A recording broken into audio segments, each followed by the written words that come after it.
bienvenue dans ma salle de bain. C'est actuellement la seule pièce dans laquelle les volets sont ouverts étant donné qu'il fait quand même assez chaud dehors, donc on essaie évidemment de protéger la fraîcheur de l'appartement. Donc bref, voilà le résultat de la coupe chez le coiffeur. Je suis trop contente du résultat, du coup on a coupé un petit peu et puis on a essayé de faire un peu de dégradé, de voilà, donner un peu plus de forme à la coupe de cheveux étant donné que j'ai les cheveux lisses et très fins, donc si jamais je les laisse pousser, je trouve que ça fait vite plat.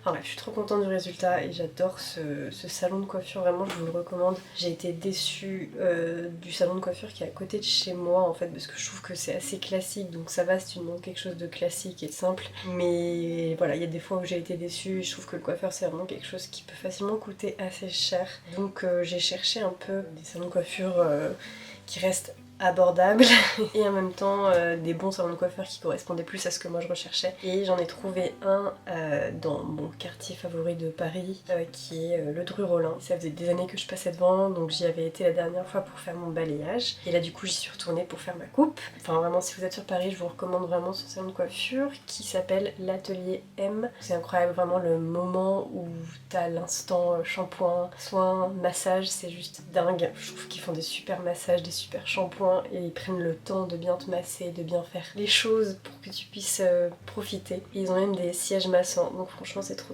kiff. Enfin c'est trop bien. J'aime trop ce salon et je suis toujours... Enfin ça fait 2 fois que j'y vais du coup et je suis très satisfaite. Enfin vraiment c'est ce que je voulais. Donc voilà, écoutez.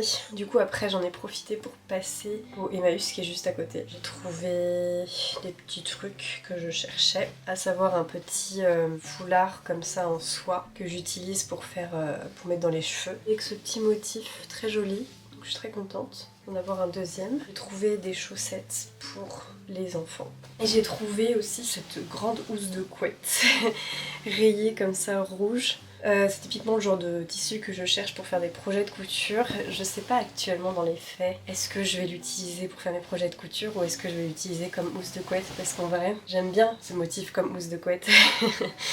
Mais en même temps c'est une très grande housse de couette, donc je pourrais faire genre des rideaux pour la cuisine, je sais pas, je pourrais faire des trucs avec. C'est vraiment le genre de tissu que je recherchais quoi. Donc je sais pas encore, là je vais laver, je vais lancer une machine à laver. Je verrai après si je l'utilise comme housse de couette ou si je l'utilise comme tissu pour faire des projets.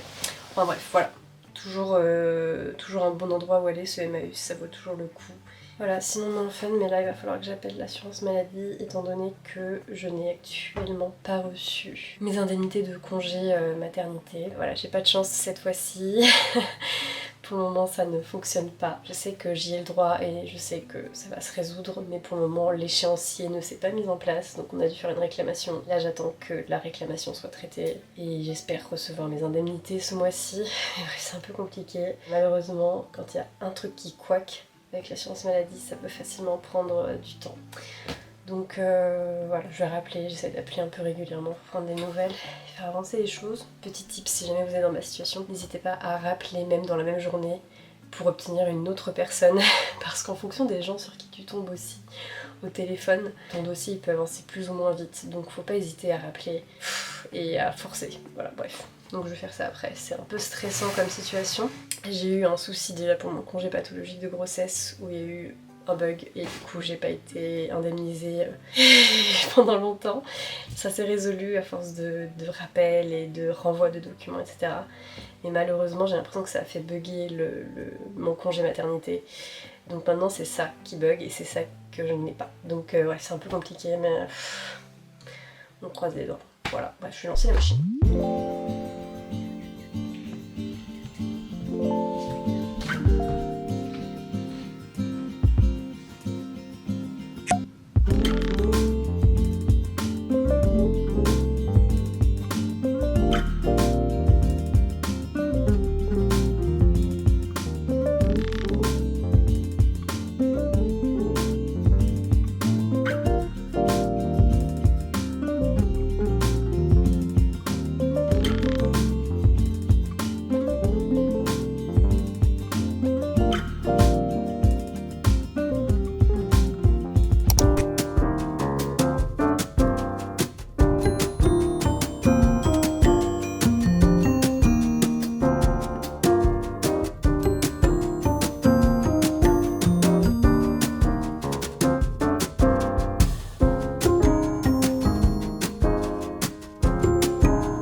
vendredi soir. Le week-end commence. Je suis officiellement enceinte de 36 semaines. Je me rends compte que je commence à avoir des symptômes que j'ai eu un peu plus tard dans mes grossesses précédentes. En sachant que j'ai accouché à 38 semaines et à 39 semaines avec mes deux précédentes grossesses. En France, on comptabilise jusqu'à 41 semaines. Dans plein d'autres pays dans le monde, ça va seulement jusqu'à 40. Mais en France, c'est 41. Et comme je vous l'ai dit, moi, j'ai accouché à 38 semaines et à 39 semaines. On dit aussi qu'à partir de 37 semaines, le bébé peut arriver quand il le souhaite. C'est un peu le moment où officiellement le bébé peut venir, on va dire, même si en soi il peut venir avant aussi, mais c'est moins probable, on va dire. Donc voilà, officiellement enceinte de 36 semaines. La prochaine semaine que je vais atteindre, ça va être la 37e semaine. Et à partir de ce moment-là, officiellement, le bébé pourra venir quand il le souhaitera. Et voilà, comme je l'ai dit, je commence à avoir des symptômes. Enfin, je sens qu'il se passe des choses que j'avais ressenties un petit peu plus tard avec mes précédentes grossesses. Donc je suis vraiment curieuse de voir quand est-ce que je vais accoucher. En même temps, j'ai assez hâte d'accoucher. En même temps, je me dis, est-ce que c'est mieux d'être enceinte avec cette chaleur ou est-ce que c'est mieux d'avoir un nouveau-né avec cette chaleur? Et je pense que c'est peut-être mieux d'être enceinte malgré tout. Parce que je pense que la chaleur pour les nouveau-nés, ça doit pas être facile en fait. Donc bon, voilà, c'est juste mes réflexions du moment. Au niveau de ce qui nous reste à faire autrement, c'est vrai qu'on est beaucoup plus chill pour cette troisième grossesse. Et limite, je me dis, si j'ai pas de valise de maternité, c'est pas grave. On en préparera une rapidement sur le moment. Mais en fait, ouais, je suis un peu mitigée entre est-ce que je commence maintenant la valise de maternité ou pas, en sachant que je pense que ça va prendre de la place dans la chambre. Et j'ai pas envie que ça prenne de la place pendant un mois, parce que techniquement, je pourrais accoucher dans un mois, tu vois. Autant je pourrais accoucher à partir de mercredi, autant je pourrais accoucher aussi dans un mois. J'ai pas envie que ça traîne pendant un mois dans la chambre, en sachant que ça va prendre de la place. Donc je sais pas encore si je commence à faire la valise ou pas de maternité. J'ai lavé toutes les affaires, etc. de ce qu'il nous faut. Mais dans les faits, je sais pas trop quand est-ce qu'on va le faire. Je pense peut-être la semaine prochaine on va commencer. Je me dis du moment qu'on a les affaires de prêtes, voilà, on pourra toujours remplir la valise au dernier moment. J'en sais rien. J'en sais rien, je sais tellement pas comment ça va se passer, mais en tout cas c'est vrai que ça me préoccupe pas particulièrement cette fois-ci, alors que pour mes précédentes grossesses c'était important pour moi, notamment pour la première, c'était très important. Je pense que c'est normal aussi, c'est la première grossesse, etc. Tu sais pas dans quoi tu vas t'aventurer, donc moi je sais que j'avais besoin d'avoir un peu de contrôle sur tout ça. Et là je me dis, on verra bien. Voilà, écoutez, voilà pour mes réflexions. Je réalise pas du tout que c'est la fin de la grossesse, en même temps j'ai hâte, et en même temps je suis contente, et en même temps j'ai hâte de rencontrer ce troisième enfant. C'est vraiment particulier, genre 3 ans. Et puis j'ai aussi hâte de ne plus être enceinte et de retrouver mon corps progressivement. J'avoue que ça c'est quelque chose dont j'ai très hâte et il faut que je me rappelle à l'avenir, même si je pense que ce sera ma dernière grossesse. Je suis à 99% sûre que c'est ma dernière grossesse. Je sais que j'ai tendance à me dire que c'était trop bien la grossesse et genre j'ai trop aimé la grossesse et j'adore être enceinte et patati patata. Une fois que je suis plus enceinte, et dans les faits, quand je suis enceinte, je crois pas que genre j'adore ça particulièrement. Je suis contente de l'être, je suis très contente de l'être, même très reconnaissante, très contente. C'est incroyable comme chose à vivre. Mais c'est vrai que je suis pas fan de la grossesse quoi. Il y a quand même plein de choses qui sont assez difficiles, notamment cette troisième grossesse qui a été plus difficile que les autres on va dire. Mais du coup voilà, j'essaie de bien imprimer ça dans la tête que non, être enceinte c'est pas particulièrement mon kiff. Faut pas que je me remette ce truc dans la tête. Même si c'est quand même magique d'avoir son bébé dans son ventre et de le sentir etc. Enfin bref, comme je l'ai dit, je réalise pas que c'est la fin et en même temps j'ai hâte et en fait je crois que je sais pas, c'est vraiment particulier cette troisième grossesse, tout est beaucoup plus chill. Je sais pas en fait, la vie suit son cours tout simplement. Je pense qu'on a tellement construit notre vie et notre environnement etc. alors que quand on est notre premier enfant, on était encore dans ce processus de s'installer en fait dans la vie etc. Avec notre deuxième enfant c'est devenu un peu plus précis et là avec le troisième enfant enfin tout est là, tout est construit j'ai envie de dire. Bon, évidemment c'est pas vrai mais les bases sont vraiment construites et du coup j'ai juste l'impression que la vie suit son cours et ça fait du bien aussi d'être dans ce ressenti là où en fait je suis plutôt chill. Je suis curieuse de voir à quoi va ressembler le quotidien après. Je pense que ça va être quelque chose quand même, 3 enfants en bas âge et moi, mon activité à côté, même si cette activité elle est géniale parce qu'elle me permet aussi d'être très présente pour mes enfants. Mais à voir, enfin vraiment je ne sais pas ce que l'avenir nous réserve, mais ça va être, ça va être quelque chose. Je suis curieuse de voir quand est-ce que je vais accoucher. Et voilà, écoutez, à suivre.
Bon écoutez, je suis ravie.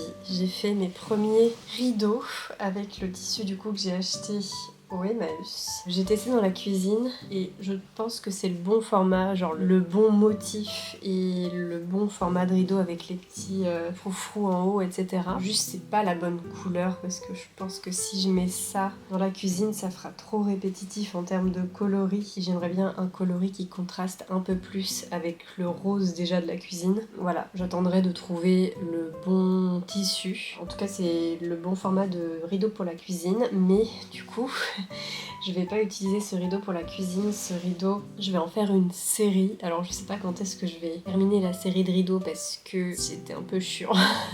Parce qu'en vrai, j'ai trouvé ça un peu pénible à faire, mais bon, c'est la première fois que je fais des rideaux et en fait, le tissu que j'utilise, c'est un énorme drap. Du coup, pour couper et tout, je trouve ça très pénible. Mais de manière générale, là, le moment où il faut couper, je trouve toujours ça pénible. Donc, je sais pas dans les faits quand est-ce que je terminerai ce projet parce que ça m'a demandé pas mal d'énergie.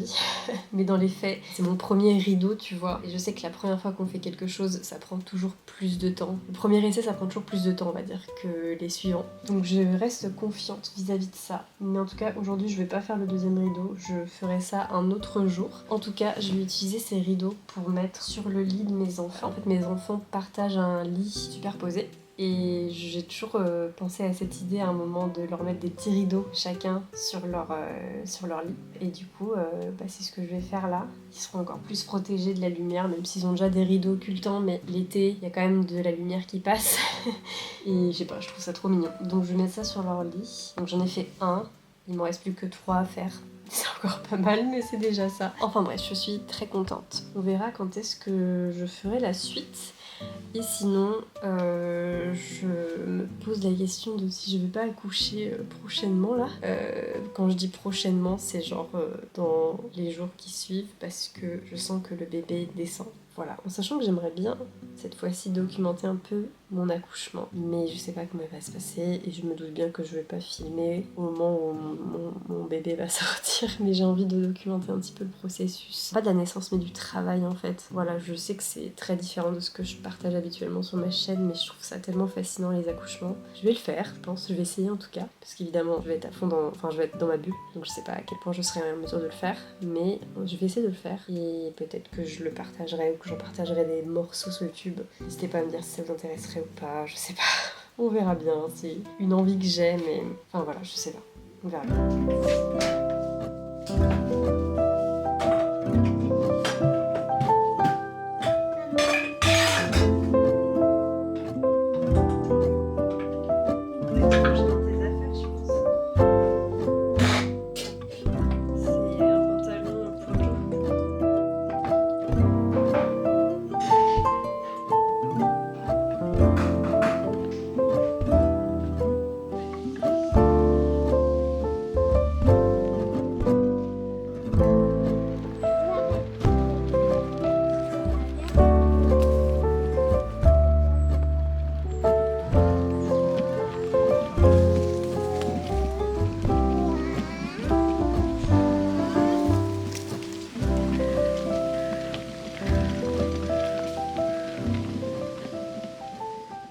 Hello, je suis officiellement enceinte de 38 semaines et quelques jours. Il y a 2 ans, j'avais accouché déjà de mon deuxième enfant. Donc écoutez, pour le moment, pas de signe d'accouchement. Mais qu'est-ce que je voulais dire? J'ai pas fait de décollement des membranes pour le moment. Si jamais vous voulez savoir ce que c'est, je vous laisse regarder. Mais ça peut faciliter le début de l'accouchement, l'enclenchement de l'accouchement on va dire. Et pour le moment, j'en ai pas fait. Je vais potentiellement en faire un à 39 semaines. Si jamais j'ai pas accouché d'ici là. Je suis sur mon ballon actuellement, donc si jamais ça bouge, c'est pour cette raison. Ce congé maternité pour le moment est très différent de mon précédent congé maternité pour plusieurs raisons. Première raison, je n'ai toujours pas touché mes indemnités journalières.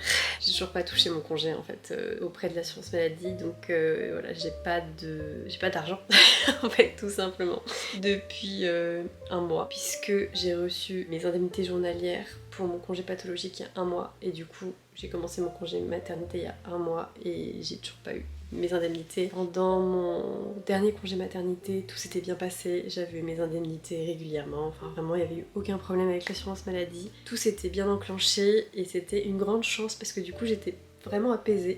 Tandis que là, ça me pèse et c'est quand même une préoccupation constante qui est en arrière-plan de ma tête, que le fait que j'ai toujours pas touché mon congé maternité et que je sais pas quand est-ce que le problème va être réglé, puisque au téléphone, toutes les personnes que j'ai au téléphone me disent que mon dossier est bien complet et comprennent pas pourquoi ça n'a pas été enclenché, et voilà, du coup on attend que ma réclamation soit traitée et malheureusement pour le moment c'est toujours pas traité, je sais pas ce qui se passe. On m'avait dit que ça allait être traité la semaine dernière, incessamment sous peu, et finalement toujours pas de nouvelles. Donc bref, j'appelle plusieurs fois par semaine et malheureusement pour le moment ça n'avance pas. Donc c'est assez stressant. Je sais que ça va se résoudre étant donné que ce sont mes droits en tant que voilà, avec tout le travail que j'ai fourni ces dernières années. Mais voilà, pour mon premier congé maternité, il y a eu un problème similaire qui a fait que j'ai pas touché mon congé maternité jusqu'à 6 mois après la naissance de mon fils. Donc on s'est retrouvé dans une situation similaire qui était très stressante, sans revenu de ma part pendant 6 mois du coup, donc ça avait été assez compliqué.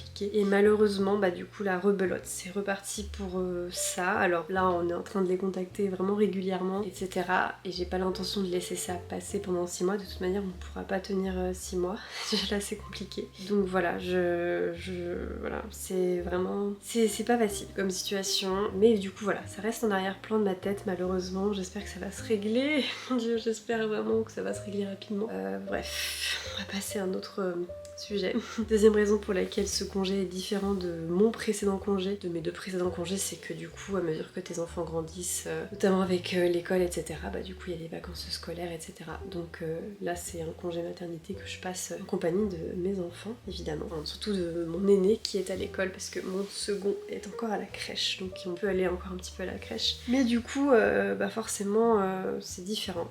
C'est forcément différent. Et j'ai moins de temps seule pour pouvoir me reposer, ou je sais pas, faire des petits projets de fin de grossesse, etc.